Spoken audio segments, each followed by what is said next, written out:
سید اولاد حسین شاہ، سید صغیر عابد رضوی ابن سید امداد احمد رضوی، سیدہ ذاکرہ زرینہ بانو بنت سید محمد احمد رضوی، سید امداد احمد رضوی ابن سید علی ضمیر رضوی، نسیم فاطمہ بنت سید منصب علی رضوی، تسنیم فاطمہ بنت سید امداد احمد رضوی، عابدہ حسین بنت چودھری طالب حسین، سید ناصر عباس نقوی ابن عباس حسین نقوی، اور حضار محترم کے جمیع مرحومین مرحومات کو ایصال فرما دیں۔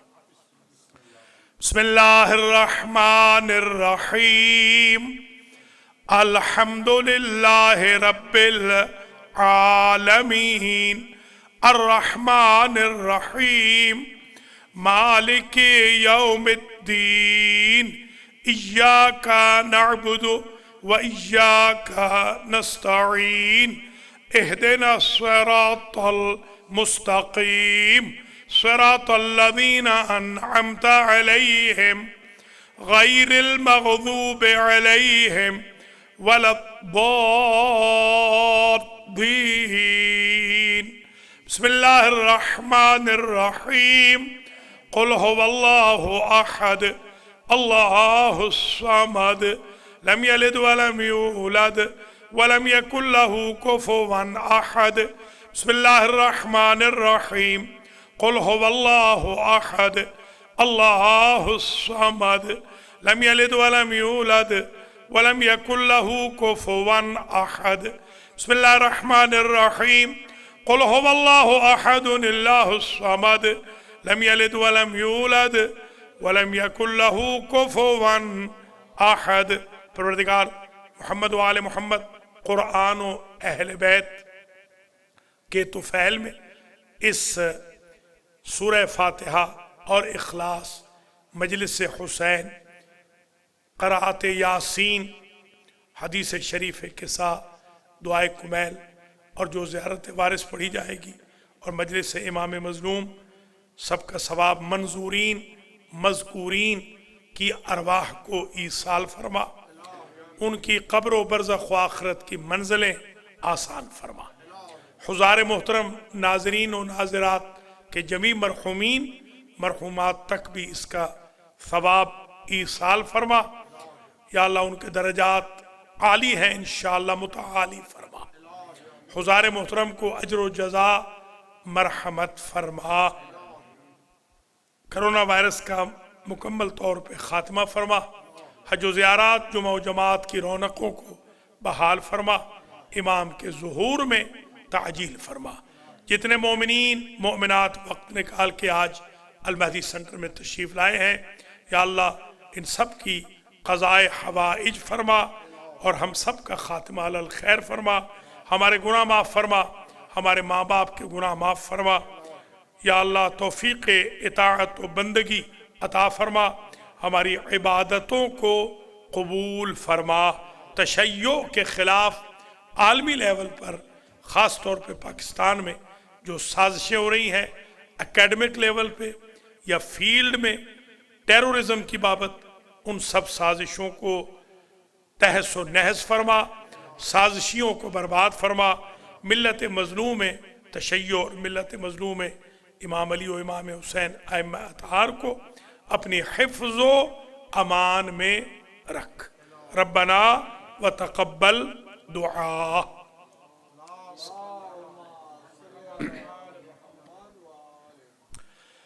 اعوذ باللہ من الشیطان الرجیم، بسم اللہ الرحمن الرحیم، الحمدللہ رب العالمین، الصلاة والسلام علی اشرف الانبیاء والمرسلین، سیدنا و مولانا ابی القاسم محمد،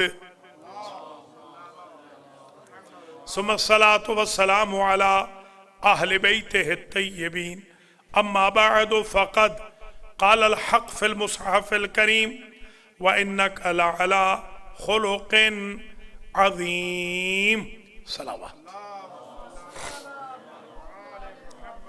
قابل قدر سادات کرام، مومنین و مومنات، آج کی جو مجلس امام حسین علیہ السلام ہے، حاجی عباس رضا شاہ صاحب رضوی کے والدین اور مرحومہ سیدہ کنیز فاطمہ کے ایصال ثواب کی ہے، اور آج سوئم ہے سید صغیر عابد رضوی ابن سید امداد احمد رضوی کا، اور عابدہ حسین بنت چودھری طالب حسین کا، اور آج تدفین ہوئی ہے اظہر زیدی صاحب کے بڑے بہنوئی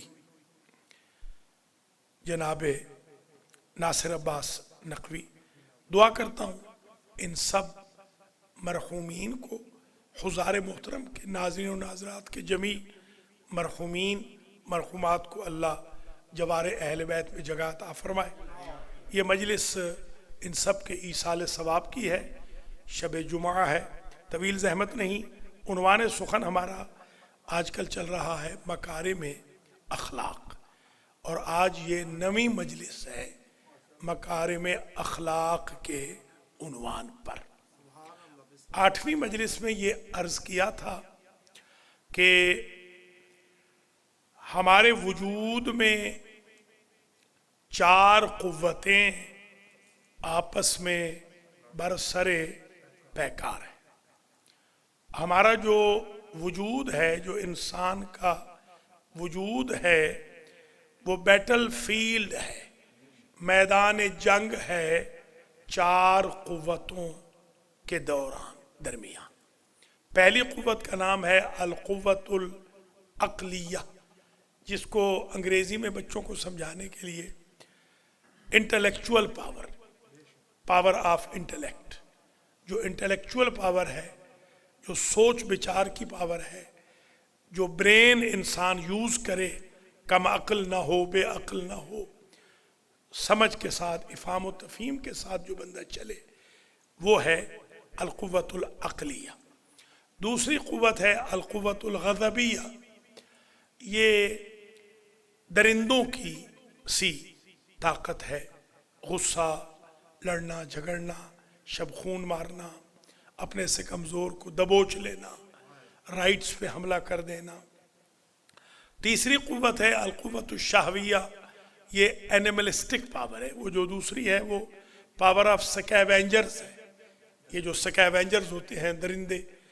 یہ جو تیسری طاقت ہے یہ اینیملسٹک پاور ہے، یعنی حیوانات جیسی۔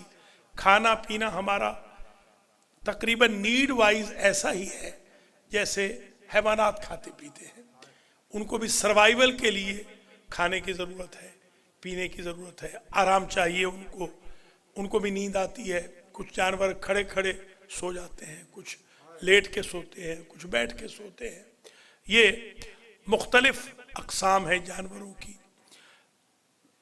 چوتھی اور آخری جو طاقت ہے القوت الوہمیہ، وہ سیٹنک پاور ہے، شیطان۔ میں نے عرض کیا تھا جوانوں کو سمجھانے کے لیے، بس اسی تقریر ہماری آگے شروع ہو جائے گی، کہ ہمارے وجود میں ایک، یوں سمجھ لیجئے، ایک فرشتہ بیٹھا ہے، ایک درندہ بیٹھا ہے، ایک حیوان بیٹھا ہے، اور شیطان بیٹھا ہے۔ اب یہ جو 3 قوتیں ہیں، شیطان والی، درندوں والی، جانوروں والی، ان کی کوشش ہے کہ فرشتے والی طاقت کو سرنگوں کر دیں۔ فرشتے کی طاقت ہے، فرشتے والی طاقت کی، کہ وہ ان تینوں کو سرنگوں کر دیں۔ ہماری جو زندگی کا ہدف یہ ہے کہ ہم اپنی لائف میں کوشش یہ کریں، اپنی سٹرگل کریں، ایفرٹس کریں، جان جوکھوں میں ڈالیں، اور بیسٹ ٹرائی کریں کہ ہم فرشتوں سے افضل بنیں، جانوروں درندوں سے پست نہ بنیں، ہمارا وجود شیطان کا مرکع نہ بن جائے، بلکہ رحمان کی رحمتوں کا مرکز بنے۔ یہ ہمارا اصل۔ اب ہم پہنچ گئے اپنے نویں مرحلے میں، بہت طویل زحمت نہیں، یہ چھوٹی چھوٹی مجالس ہیں اور درس طرز کی یہ مجالس ہیں۔ یاد رکھ لیجئے کہ قرآن مجید نے کچھ نفسوں کا ذکر کیا ہے، نفس، انسائٹ جس کو کہتے ہیں۔ ویسے تو 7 اقسام بھی لکھی ہیں لکھنے والوں نے، 4 بھی لکھی ہیں، 3 بھی لکھی ہیں، میں فی الحال 3 کا ذکر کرتا ہوں۔ 3 قسم کے نفس ہیں ہمارے وجود میں۔ یعنی غیر معصوم، جو بندہ معصوم نہیں، جو انفیلیبل پرسنالٹیز ہیں یا جو تالی تلو المعصوم ہے، قائم مقام معصوم، وہ اس بحث سے خارج ہے۔ یہ ہم جیسے جو خاکی انسان ہیں، یہ ہمارے لیے خواہ مجتہد ہو یا مقلد ہو، باپ ہو بیٹا ہو، ماں ہو بیٹی ہو، بزرگ ہو خرد ہو، امیر ہو غریب ہو، دور ہو نزدیک ہو، سیاہ ہو سفید ہو، اپنا ہو پرایا ہو، عربی ہو افریقی ہو امریکی ہو، کہیں کا بھی ہو، کسی اوریجن سے ہو، نفس کی 3 قسمیں ہیں۔ پہلا جو نفس ہے جو بہت کڑا اور سخت ہے، وما ابرئ نفسی ان النفس لامارۃ بالسوء الا ما رحم ربی ان ربی غفور رحیم۔ یہ جو پہلی قسم ہے یہ بڑی خطرناک قسم ہے، اس کو کہتے ہیں نفس امارہ۔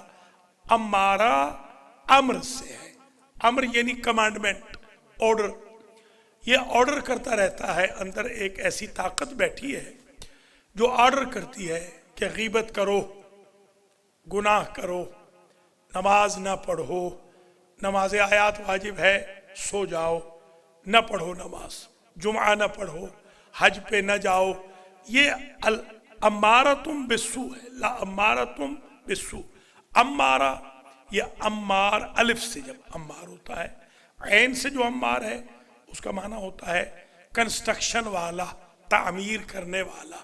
الف سے جو امار ہوتا ہے آرڈر کرنے والا، کوائٹ آفٹن جو آرڈر کرتا ہے، جو عمارتیں کوائٹ آفٹن بنائے اس کو کہیں گے امار۔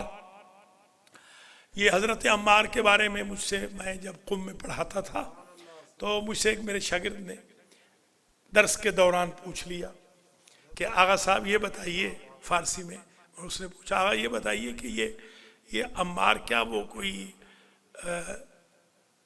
کارپینٹر تھے عمار یاسر؟ میں نے کہا جی ہاں، وہ نفسوں کے کارپینٹر تھے، وہ معمار تھے، تعمیر کرتے تھے، وہ بندوں کو تعمیر کرتے تھے، بلڈنگوں کو نہیں۔ یہ جو مجالس ہیں یہ بندوں کی تعمیر کے لیے ہے۔ عمرہ بھی اسی سے، شاباش ماشاءاللہ آغا مختار۔ اب دیکھیے جس طرح آج دعا پڑھی ہے نا، اس طرح پڑھیں تو میں ہمیشہ آؤں گا انشاءاللہ۔ آئیں گے آپ ذرا مختصر پڑھیں گے تو سب آئیں گے انشاءاللہ۔ نہیں آخری نہیں، استغفر اللہ کے حکم سے یہ کامیاب ہوگی انشاءاللہ۔ ماشاءاللہ ماشاءاللہ آغا، جزاکم اللہ، اللہ اکبر، یا رسول اللہ،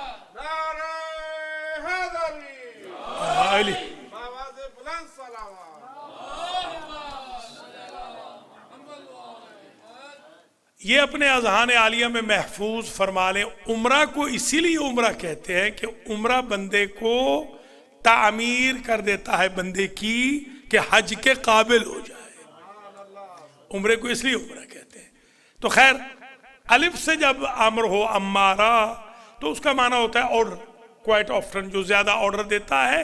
اور یہ ایسا خراب ہے، اندازہ لگائیں کہ ہم جو کھانا کھاتے ہیں نا، طاقت اس کو ملتی ہے، ذرا غور کیجئے۔ پانی جو پیتے ہیں اس کو طاقت ملتی ہے، آرام جو ہم کرتے ہیں طاقت اس کو ملتی ہے، ہماری جو غذا ہے، ڈائٹ ہے یا کمفرٹ ہے یا ریلیکسیشن ہے ہماری، یہ سارا فائدہ یہ اٹھاتا ہے۔ اور ایسا احسان فراموش ہے کہ خود کو نشو و نما پانے کے بعد ہم غریبوں پہ ہی شب خون مارتا ہے۔ یعنی یہ عجیب ہے، یہ ہم عجیب مصیبت میں ہیں کہ اپنے دشمن کو پال رہے ہیں، یوں سمجھے سانپ کو دودھ پلا رہے ہیں، اور ڈسے گا تو ضرور، اس کی نیچر تھوڑی بدلے گی۔ یا بچھو ہے، اس کی نیچر تو کبھی بدلے گی نہیں۔ یہ جب ہم سعدی کی گلستان وغیرہ پڑھ رہے تھے، اور بوستان جب میں نے پڑھی تھی، ابھی میں ہائی اسکول میں داخل نہیں ہوا تھا، اس زمانے میں الحمدللہ میں نے پڑھی تھی، تو میرے استاد تھے استاد طاہر حسین رحمۃ اللہ علیہ، انہوں نے ایک واقعہ سنایا تھا لاکھ پشت کا، فارسی میں لاکھ پشت، لاکھ پشت کہتے ہیں کچھوے کو۔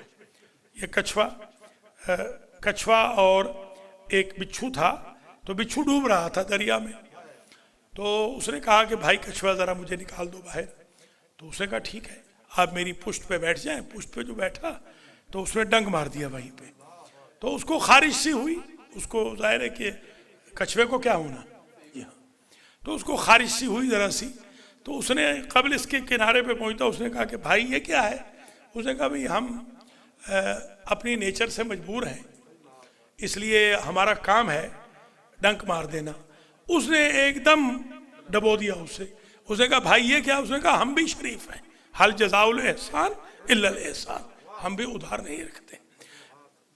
کئی انسان میں نے ایسے دیکھے ہیں کہ جو لاکھ پشت کی طرح ہیں, اور کئی انسان میں نے ایسے دیکھے ہیں جو بچھو طرز کے ہیں. وہ جب تک ڈنک نہ مار لیں ان کو نیند ہی نہیں آتی. غیبت کر لیں, تہمت لگا لیں, جھوٹ بول لیں, کسی کو تنگ کر لیں تو انہیں نیند آتی ہے. اللہ محفوظ فرمائے. یہ جو مکارم اخلاق کا عنوان ہے انشاءاللہ یہ اس قابل ہوگا کہ سب سے پہلے تو مجھ پہ اثر ہو اور پھر میرے بھائی بہنوں پہ اثر ہو.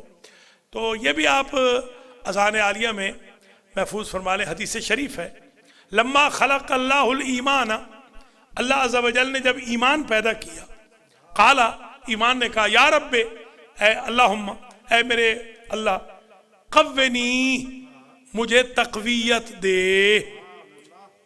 فقواہ, اللہ نے ایمان کو تقویت دی بالسخاء وحسن الخلق, سخاوت کے ذریعے اور خوش اخلاقی کے ذریعے. ولما خلق اللہ الکفر, جب کفر کو اللہ نے پیدا کیا تو کفر نے بھی کہا اللہم قونی, بار الہ مجھے بھی تقویت دے. فقواہ بالبخل والخلق السوء وسوء الخلق, اللہ نے اسے تقویت دی بخل سے اور بد اخلاقی سے.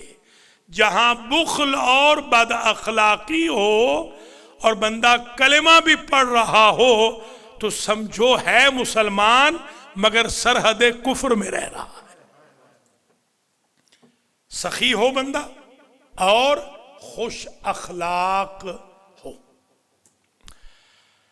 اپنے اذہان عالیہ میں ایک بات اور راسخ فرما لیں کہ پہلی قسم ہو گئی امارہ, نفس امارہ.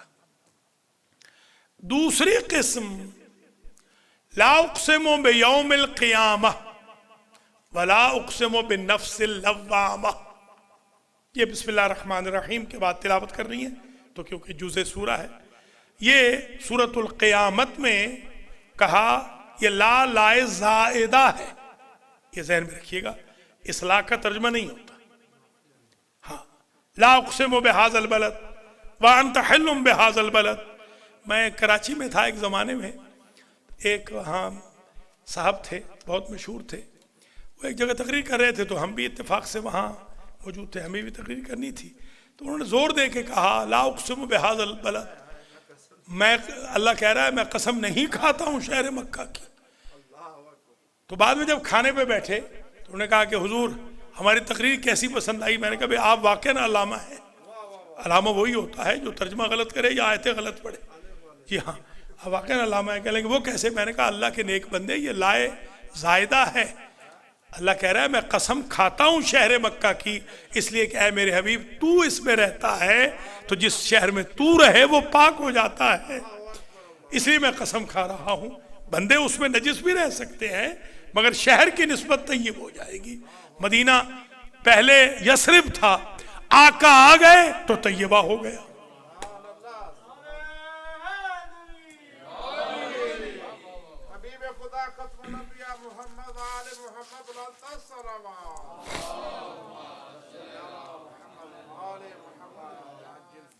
تو بس میں زیادہ زحمت نہیں دوں گا, مختصر کرتا ہوں اور ختم کرتا ہوں. بلکہ تیسری قسم ہے, اچھا یہ دوسری قسم سن لیجئے, یہ جو آپ کہتے ہیں نا کبھی کبھی گلٹی کانشس میں فیل کر رہا ہوں. کبھی آپ کہتے ہیں نا کہ مثلا مجھے آپ سے شرم آ رہی ہے, کہیں میں بیٹھا ہوا تھا, آپ کی برائی ہوئی تھی, میں وہاں آپ کا دفاع نہیں کر سکا, مجھے آپ سے I feel ashamed, میں ashamed محسوس کر رہا ہوں کہ مجھے شرم آ رہی ہے کہ ایسے کیوں ہوا. یہ جو شرم آپ کو دلاتا ہے نا, اس کا نام ہے نفس لوامہ. لوامہ ہے لوم سے, التی تلوم, علی الشر، للخیر علی الشر، یہ ملامت کرتا ہے شر پر۔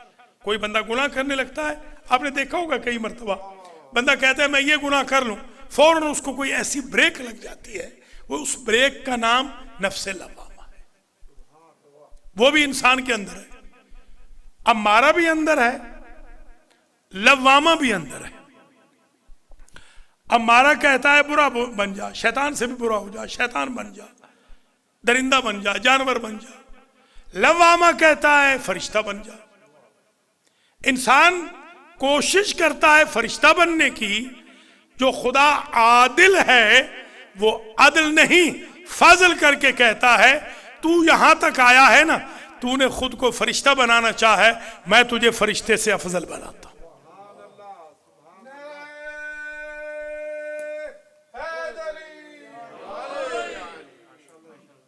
یہ جو آپ نے میر تقی میر کا شعر سنا ہوگا، تردامنی پہ شیخ اپنی نہ جائیو، دامن نچوڑ دیں تو فرشتے وضو کریں۔ یہ وہی دامن ہے متقی کا، زاہد کا، پارسا کا۔ اس لیے بس یہ آخری نقطہ ہے، اس سے آگے میں انشاءاللہ آئندہ شب جمعہ میں عرض کروں گا۔ آخری نقطہ یہ ہے، اس لیے بندہ فرشتے سے افضل بن جاتا ہے کہ فرشتہ بھی عابد ہے، جیسے ہمارے ضمیر عابد ہے، فرشتہ بھی عابد ہے، انسان بھی عابد ہے۔ فرق یہ ہے فرشتہ مجبور عابد ہے، انسان مختار عابد ہے۔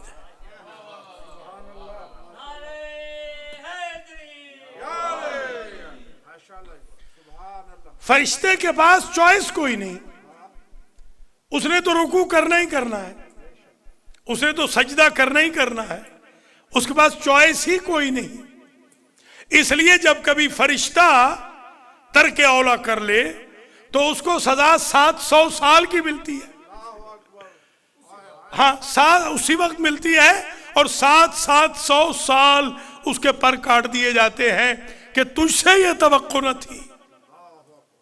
یہ ذہن میں رکھ لیں تو انشاءاللہ آج کی حد تک یہ سمجھ آ گئی بات کہ ایک نفس ہے امارہ، ایک نفس ہے لوامہ۔ بس دو ذہن میں رکھ لیں، امارہ کو آپ نے کنڈیم کرنا ہے، اس کو پیٹھ دکھانی ہے، اس کو ویکن کرنا ہے، اس کو کمزور کرنا ہے۔ لوامہ کو آپ نے طاقت دینی ہے۔ وہ کیسے ہوگی؟ بس یہ عرض کر کے اجازت چاہتا ہوں، اگر آپ اوور ایٹنگ کر کے سوئیں گے نفس امارہ کو تقویت ملے گی، لوامہ کمزور ہو جائے گا۔ یہ آپ آزما کے دیکھ لیں۔ آج بہت لوگوں کی نماز قضا ہو گئی بیچاروں کی، وہ جو میں نے کل آیات لکھی تھی پڑھی آپ نے؟ دیکھ لیں، اب دیکھ لیں، آپ یہ حالت ہو رہی ہے تو تھوڑا سا رابطہ رکھیں نا آپ لوگ، پڑھنی ہے پڑھیے گا، قضا کر لیجیے گا، کوئی بات نہیں، مگر قضا کر لیجیے گا، ابھی نہیں، ابھی آگا جلدی بھیجنا ہے، یہ یہاں پر سختی نہیں کرنی، بس جلدی لوگ چلے جائیں تاکہ ہمیں دعا دیں کہ بھئی مولوی زیادہ ہمیں تنگ نہیں کر رہے، ہم نے تنگ نہیں کرنا، بس ختم ہو گیا۔ یہ بالکل بالکل بارہ پورا ختم۔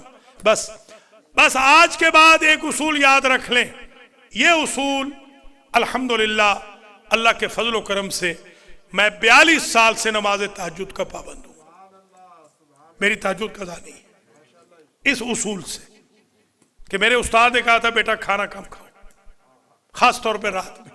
الحمدللہ شیر کی طرح اٹھتا ہوں، اللہ آپ کو بھی توفیق دے، آپ تہجد کی نماز پڑھیں، اس سے نفس امارہ کمزور ہوتا ہے، نفس لوامہ تقویت پکڑتا ہے۔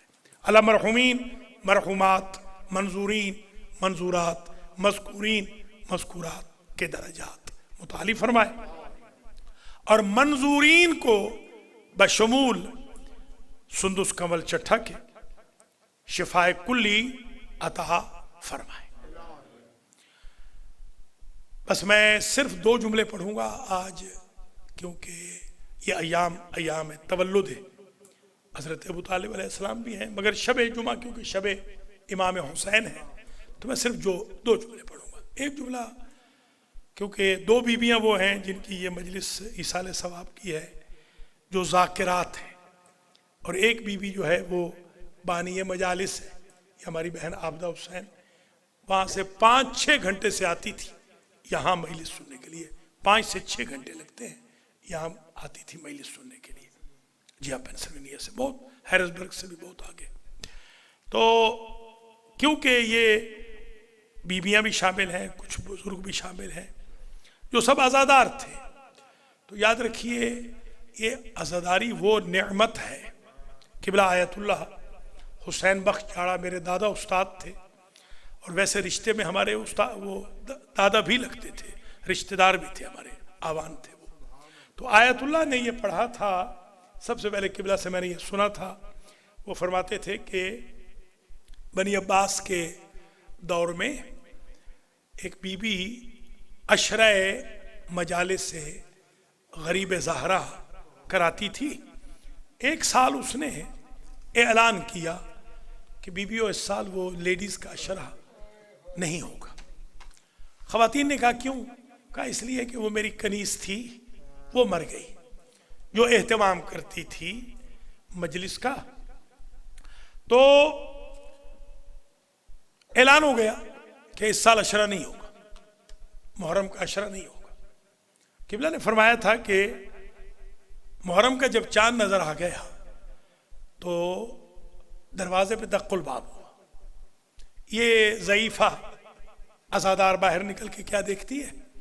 کیونکہ بی بی ہے جس نے موت کی پٹی باندھی ہوئی ہے، سیاہ برقعے میں ملبوس، وہ پوچھتی ہے عزادار حسین تیرے گھر میں جو عشرہ ہوتا تھا وہ صف ماتم غریب نہیں بچھے گی؟ نہیں بی بی نہیں بچھے۔ کیوں؟ میری کنیز مر گئی۔ آنے والی بی بی کہتی ہے وہ کتنے کام کرتی تھی، لفظ قبلہ نے یہی یوں ہی پڑھا تھا، کتنے کام کرتی تھی؟ کہا بی بی وہ نیاز پکاتی تھی، برتن دھوتی تھی، جھاڑو دیتی تھی، اور غریب کی مجلس میں آنے والی بیویوں کی جوتیاں جوڑتی تھی۔ وہ آنے والی بیوی کہتی ہے اگر یہ 4 کام میں کر دوں پھر مجلس منعقد کرو گی؟ ہاں بی بی اگر آپ یہ کام کر دیں تو آپ کی بڑی مہربانی ہوگی۔ 10 دن مسلسل مجلس ہوتی رہی، یہ بی بی کھانا بھی تیار کرتی ہے، یہ بی بی جھاڑو بھی دیتی ہے، برتن بھی دھوتی ہے، جوتیاں بھی جوڑتی ہے، چلی جاتی ہے۔ جب شام غریبہ میں یہ جانے لگی، ذرا جلدی جانے لگی، تو تھوڑا سا ہدیہ رومال میں رکھ کر اس صاحب خانہ نے اس بی بی کو دیا۔ ہدیے پہ ہاتھ رکھ کے کربلا کا رخ کر کے بی بی کہتی ہے حسین ماں اپنے بچوں کی خدمت پہ اجرت نہیں لیتی۔ اب اسے معلوم ہوا اس کی تصدیق میرے دوست آیت اللہ کوثری نے کی۔ امام خمینی کے بعد مجلس پڑھتے تھے، وہ میرے ہمسائے تھے۔ قبلہ نے خود بتایا تھا یہ کہ ایک سال میں جا رہا تھا حسینیہ جمران میں مجلس پڑھنے کے لیے، راستے میں مجھے چھوٹے چھوٹے بچے مل گئے۔ انہوں نے کہا کوثری تو ہمیشہ مجلس رؤسا می خونی، گاہ میشے کے مجلس فقراء ہم میں خون۔ اے کوثری ہمیشہ تو مجلس پڑھتا ہے امیروں کی، کبھی ہوگا کہ غریبوں کی مجلس بھی پڑھ؟ میں نے کہا کہ من قربان ہے حسینم برم، میں حسین پہ قربان ہوں، میں تو نوکر ہوں حسین کا، تم کیا چاہتے ہو بچوں؟ کہا ہماری بھی مجلس پڑھو، بچوں کی مجلس۔ میں نے بچوں کی مجلس پڑھ دی۔ واپسی پر انہوں نے مجھے ایک استکان چائے دی۔ آج دوپہر میں نے ابھی بتا رہا تھا کلاس پڑھا کے آیا ہوں عربی کی، عربوں کی کلاس تھی، تو انہوں نے مجھے بھی استکان میں چائے دی تھی۔ استکان میں جب چائے دی، یہ جو ایرانی چائے بلیک ٹی کہہ لیں ریڈ ٹی کہہ لیں، تو وہ چائے ٹھنڈی ہو گئی تھی۔ آغا نے ایک گھونٹ لیا آیت اللہ نے اور رکھ دی اور چلے گئے۔ آیت اللہ فرماتے ہیں کہ میں نے مجلس پڑھ لی، مجلس سے بلکہ پڑھ لی ساری جو مجلسیں تھی اس دن کی، شام غریبہ کی، قم میں آخری مجلس پڑھتا تھا۔ سویا ہوں، تھوڑا سا سویا ہوں تو کیا دیکھتا ہوں کہ بی بی فاطمہ آئی ہے اور آ کے کہتی ہیں کہ کوثری چہرہ ان چائے بچہارا نہ خوردہ بودی، کوثری تم نے وہ چائے کیوں نہیں پی؟ میں نے کہا مادر جان چائے سرد بود، اماں چائے ٹھنڈی تھی۔ بی بی کہتی ہے کم لطفی کر دی، تم نے اچھا نہیں کیا، ہمیں تو تمہاری یہی مجلس زیادہ پسند آئی ہے۔ ان چائرہ من بدست خود درست کر دے بودا، تم نے جو چائے چھوڑ دی تھی میں نے اپنے ہاتھ سے پکائی تھی۔